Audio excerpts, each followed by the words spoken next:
Now, what do we do when life gives us something that is really difficult to deal with? Something where just a little bit of laughter seems to not be enough. 10 years ago, I moved from Seattle, Washington to Madison, Wisconsin to be closer to my parents. Within 3 months of uprooting my entire life, leaving my friends, leaving my job, packing up my husband and moving, within 3 months my father had died.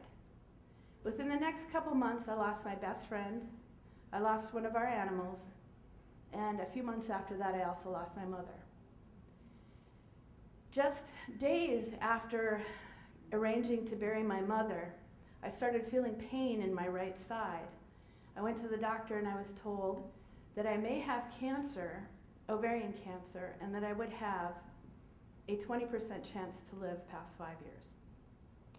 Well, how did I deal with that? That's a lot of stress. That's a lot more than a knock-knock joke is going to help you with, right? Prior to, when I first moved to Madison, I wanted to meet some people, so I took what's called an improv comedy class. How many of you have heard of improv comedy? And there's a tenet in improv that says yes and. All improv scenes, all improv comedy, all improv theater is built on the premise of yes and. When your partner gives you an offer, you take that offer, you say yes, and you build on it. If you deny that offer or you change it in a negative way, the scene goes nowhere.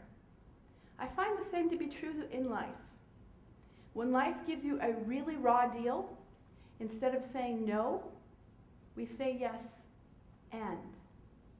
So at that moment, when I was standing in the clinic, having just been handed down this horrible diagnosis, when the one thing a girl doesn't want to be without is her mother, when standing alone in this clinic, when dealing with the grief of knowing I had to sell the home I grew up in, I turned it into a yes and. So as I was standing there feeling at the bottom of my capacity for resilience and dealing with adversity, I said, yes, first thing I'm going to do is get another doctor. I'm going to get a better opinion. I don't like this one. Yes and. Yes and if this is a correct diagnosis, I'm going to make a will. Yes, and I'm going to live my life to its fullest. Yes, and I'm going to honor my mother's memory. Yes, and I'm going to cry my eyes out. Yes, and the power is in the and. That's where we take control. When adversity really hits us, the power is in the and.